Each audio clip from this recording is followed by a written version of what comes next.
Notre voyage aérien en Espagne débutera dans le nord du pays, près des monts Obarrenes, à travers la plaine fertile de la région de Castille et Léon.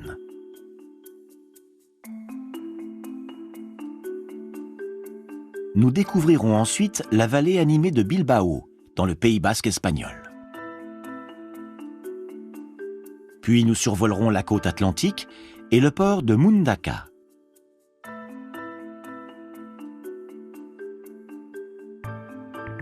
À côté du littoral basque, nous gagnerons la ville de Santander. Nous mettrons le cap sur le parc national des Pics d'Europe, l'une des plus impressionnantes chaînes de montagnes européennes.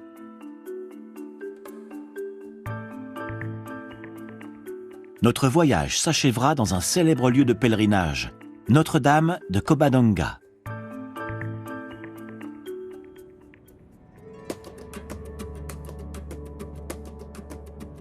Au milieu des plaines de la région de Castille et Léon s'élèvent les monts Obarrenes.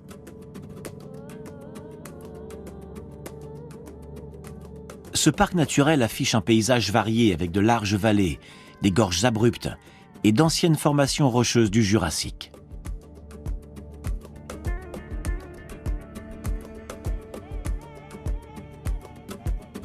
Une autoroute devait traverser la région, mais le projet est abandonné en 2010, afin de préserver cet environnement unique.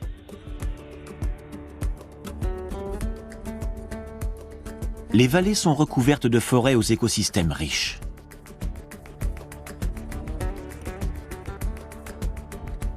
De petits villages émergent ici et là, mais la densité de population reste très faible.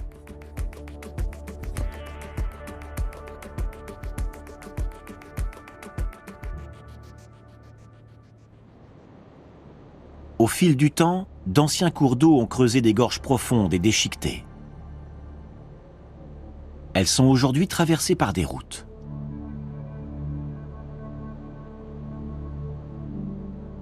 Ces canyons hébergent de rares oiseaux de proie, comme le majestueux aigle de Bonelli.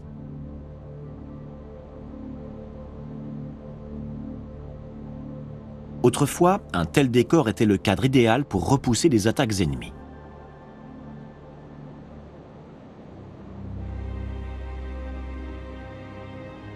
Nous survolons maintenant le village médiéval de Frias. Il est juché sur un escarpement rocheux, au-dessus de l'Èbre.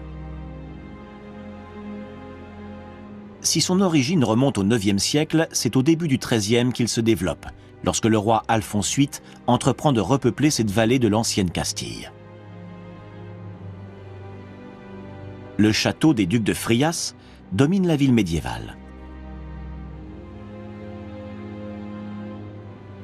Cette ancienne place forte a conservé ses murs épais et ses créneaux de défense.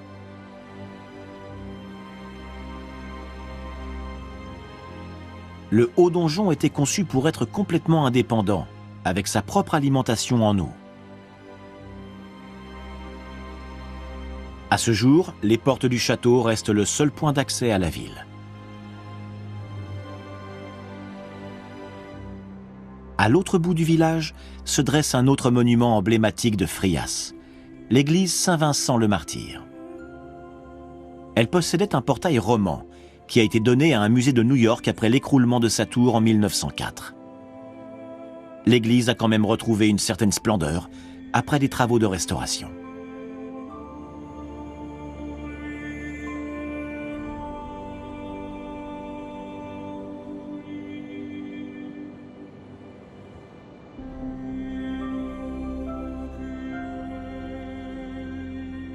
Elle continue d'attirer de nombreux visiteurs qui viennent de loin pour admirer ses peintures religieuses.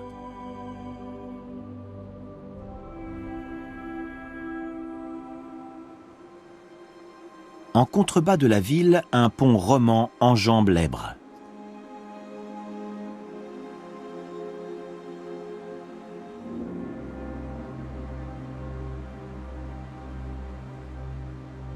Long de 143 mètres, il possède 9 arches.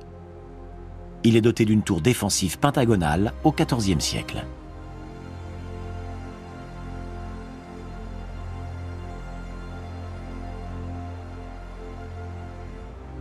À l'intérieur de la tour, une image de la Vierge Marie repose dans une niche.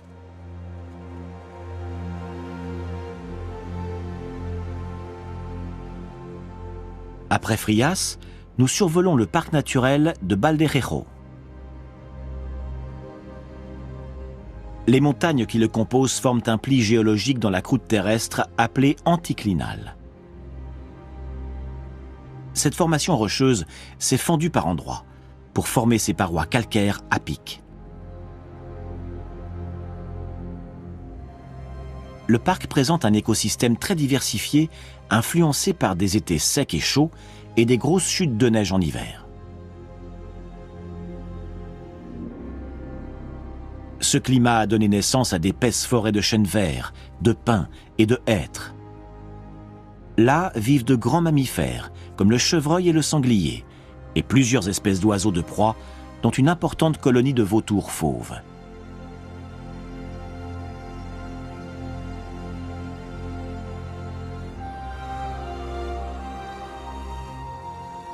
Cette vaste étendue sauvage est parsemée de petits villages, tels Bóveda et Bayuerca, dont les origines remontent à l'époque pré-romaine.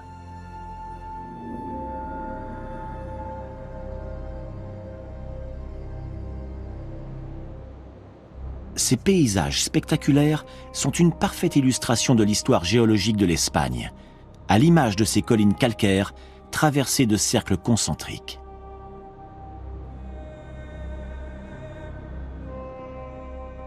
Le parc de Valderejo et la vallée voisine de Valdegovía offrent un bon aperçu de la formation du nord de l'Espagne.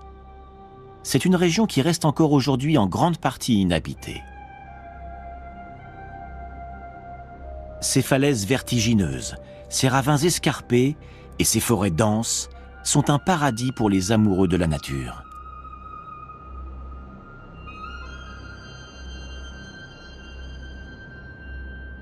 Pourtant, il suffit de parcourir quelques kilomètres pour atteindre l'une des principales villes d'Espagne. Nous remontons vers le nord pour nous rapprocher du golfe de Gascogne. Nous arrivons à Bilbao, la capitale de la province de Biscaye. La ville est connue dans le monde entier pour son célèbre musée Guggenheim.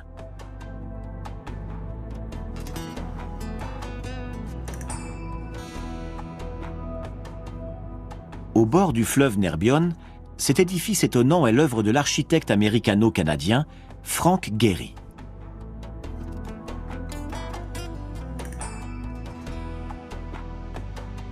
Il abrite une belle collection de peintures, de photographies et de sculptures du XXe siècle. Posté devant l'entrée du musée, le Puppy de Jeff Koons est un chiot géant entièrement recouvert de fleurs. Le bâtiment est lui-même un chef-d'œuvre d'audace et d'innovation, avec ses courbes et ses parois métalliques qui reflètent la lumière.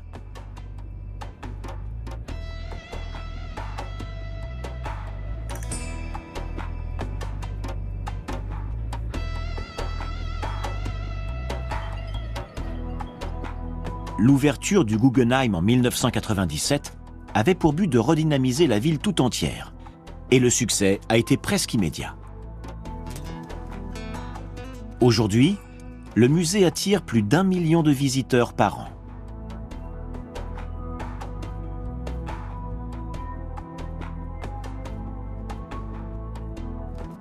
Cet afflux soudain de touristes a nécessité la rénovation des infrastructures de transport de la ville. Le nouveau terminal de l'aéroport de Bilbao a été conçu par l'architecte espagnol Santiago Calatrava. Il ouvre en l'an 2000 pour faire face au nombre croissant de passagers, qui a dépassé la barre des 4 millions en 2014.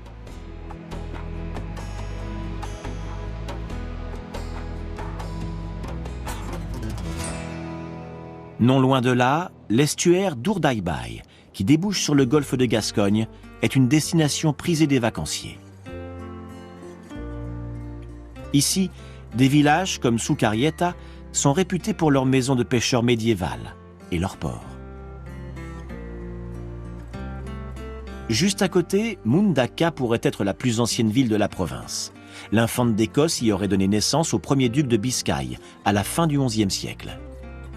Aujourd'hui, la ville est avant tout un spot de surf de renommée internationale grâce à sa célèbre vague gauche, très longue et creuse.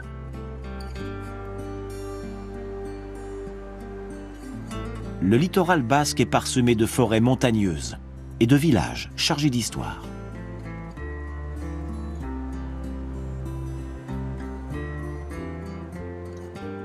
Au pied de cette falaise, dans une anse abritée, le port d'Elantxobe est un village de pêcheurs typique du Pays basque. Ses maisons s'étagent sur une pente abrupte.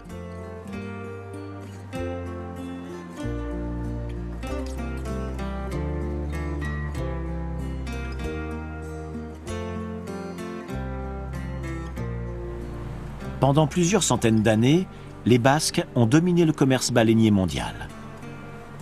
Au XVIe siècle, l'explorateur français Samuel de Champlain aurait décrit les baleiniers basques comme les hommes les plus habiles à cette pêche.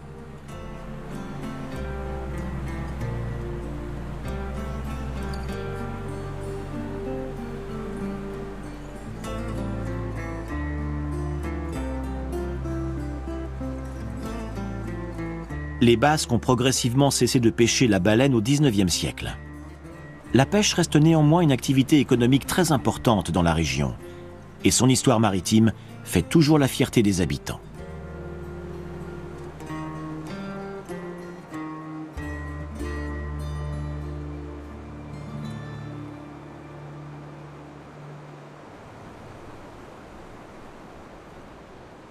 Les plages de la côte basque sont réputées pour leur beauté, comme ici, aux abords de la réserve de la biosphère Urdaibai.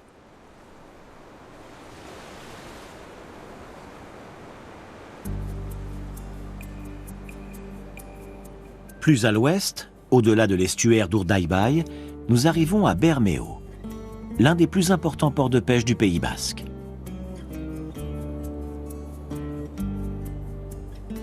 Dans le port médiéval, la réplique d'un baleinier traditionnel du XVIIe siècle, nommé Aita Guria, symbolise l'activité maritime de la région.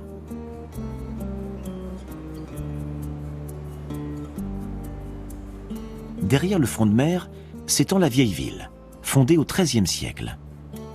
Elle compte de nombreux monuments bien préservés. La tour gothique, par exemple, héberge un musée consacré à l'histoire des pêcheurs basques.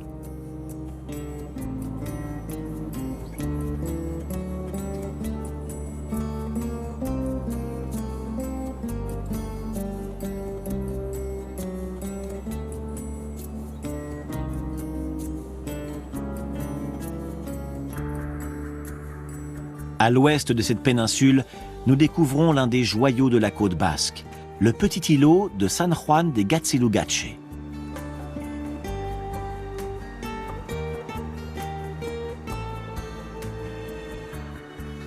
Au bout d'un pont et d'un long escalier, se dresse un ermitage du Xe siècle, dédié à Saint Jean-Baptiste. La légende conseille de faire sonner 3 fois la cloche après la pénible montée et de faire un vœu. Un pèlerinage y est organisé chaque année le 24 juin pour la fête de la Saint-Jean.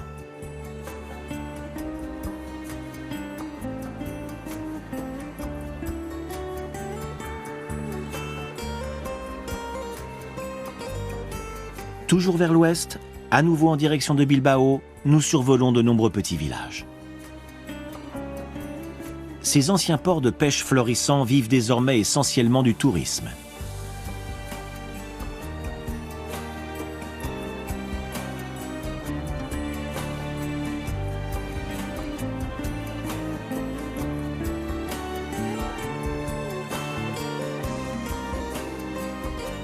Ces villes chargées d'histoire et les vastes plages de sable qui les bordent attirent toujours les visiteurs.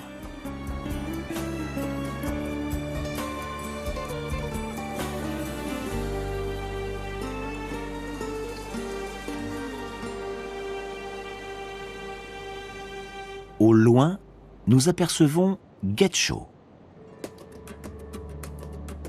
La ville fait partie de la Grande Bilbao, qui est la grande région métropolitaine de Bilbao.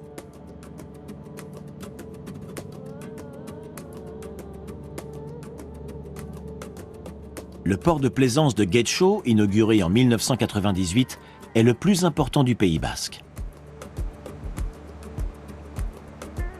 L'embouchure de l'estuaire de Bilbao donne aussi lieu à un important trafic maritime. Il s'agit principalement de pétroliers. Mais de nombreux paquebots de croisière accostent à Getxo pour débarquer les passagers vers le musée Guggenheim. Le Pays basque et son littoral offrent des paysages très différents du reste de l'Espagne.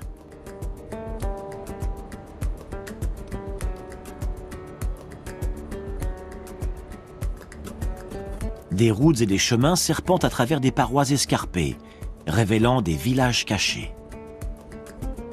Des falaises s'élancent vers le ciel avant de plonger brutalement pour faire place à des vallées verdoyantes.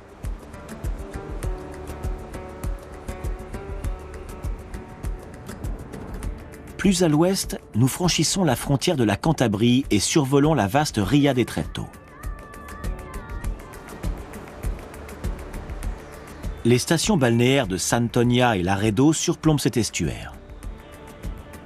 La Ria est bordée par le parc naturel des marais de Santoña, Victoria et Royel et cette étrange montagne miniature, le mont Buciero.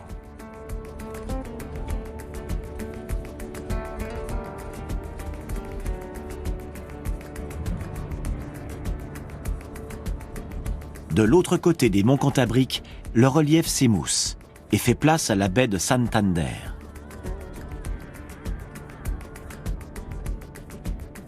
À son extrémité est, Somo est un spot de surf réputé, formé par une longue bande de sable qui s'enfonce dans la mer.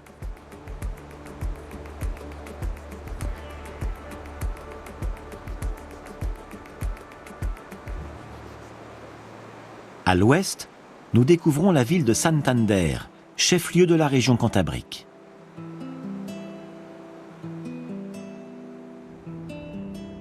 Avec près de 180 000 habitants, c'est une ville de taille modeste, mais animée, qui possède un solide patrimoine culturel et historique.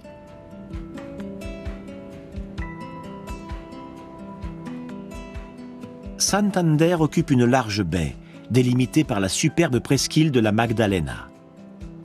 Au fond de son jardin public, s'élève le palais construit en 1911 pour le roi Alphonse XIII. Aux portes de la baie de Santander, nous découvrons l'île de Muro et son phare, qui aide les bateaux à se frayer un passage jusqu'au port.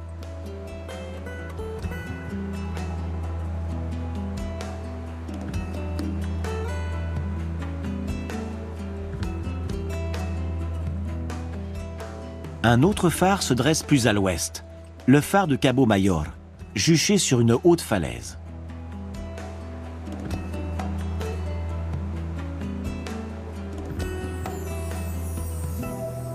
Et maintenant, direction l'intérieur des terres. Au cœur de la campagne cantabrique, nous gagnons Santillana del Mar.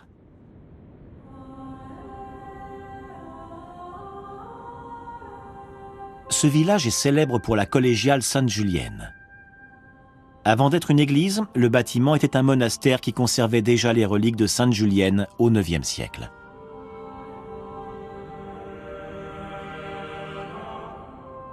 Cette église collégiale du XIIe siècle est un magnifique exemple de l'architecture romane.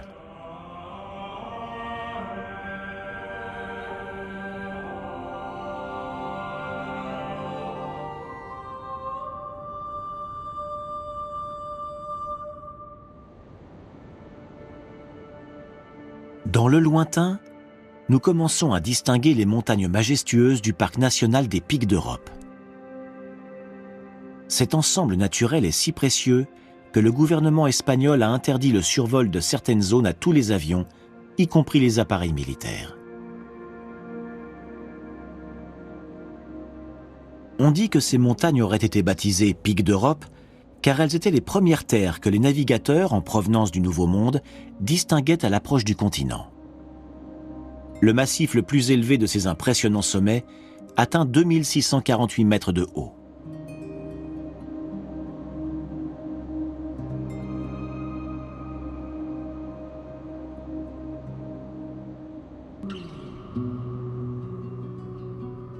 La ville de Potes se trouve à la confluence de 4 vallées, là où le fleuve Kibiesa se jette dans le Deba. Cette cité médiévale entourée de montagnes est reconnaissable à son dédale de ruelles et d'escaliers. Elle compte aussi plusieurs ponts, dont le pont de San Cayetano, édifié entre le XIIIe et le XVe siècle. De là, c'est une vue imprenable sur le monastère Santo Toribio de Liébana, fondé au 7e siècle par des franciscains. Le centre historique recèle aussi quelques joyaux d'architecture, telle cette passerelle aux formes parfaites. Ou encore l'imposante tour de l'Infantado, construite au XVe siècle, qui a déjà servi d'hôtel de ville.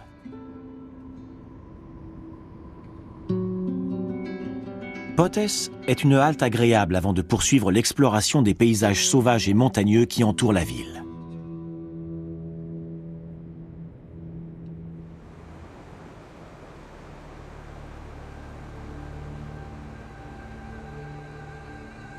À l'est de ces sommets vertigineux, on aperçoit quelques villages isolés comme ici, à Cabañes.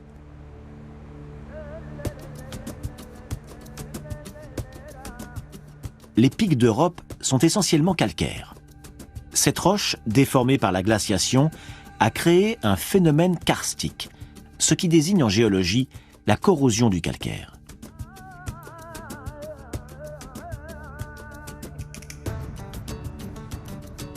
Une faune variée peuple ce décor majestueux. Tandis que des chamois et des loups errent encore dans les collines, des buses, des aigles et des vautours circulent dans les airs.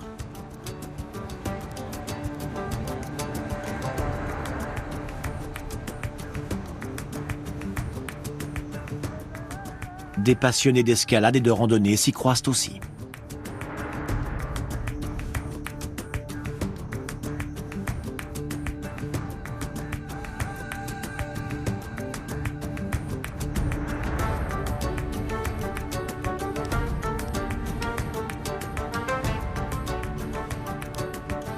Mais c'est depuis le ciel que ces sommets sont véritablement époustouflants.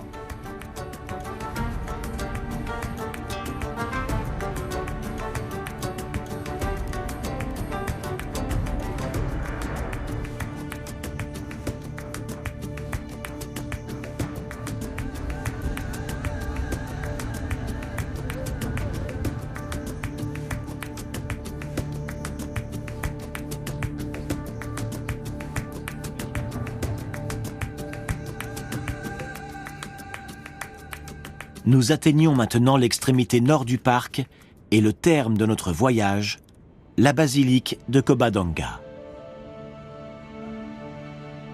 De style néo-roman, sa construction s'étale entre 1886 et 1901. Mais Covadonga est un lieu de pèlerinage catholique depuis plus de 1000 ans. C'est ici que le roi Pélage a remporté une bataille décisive contre la domination maure en 722.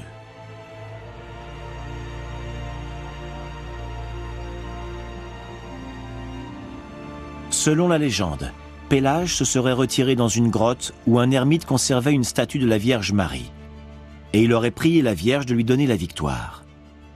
Ses prières ont été exaucées. Le triomphe de Pélage à Covadonga marque le début de la reconquête espagnole.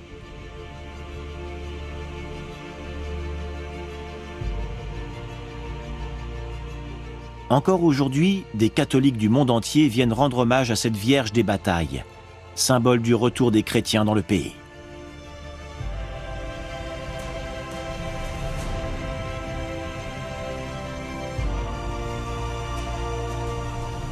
Cet événement, et ceux qui ont suivi, ont donné naissance à l'Espagne moderne que l'on connaît aujourd'hui.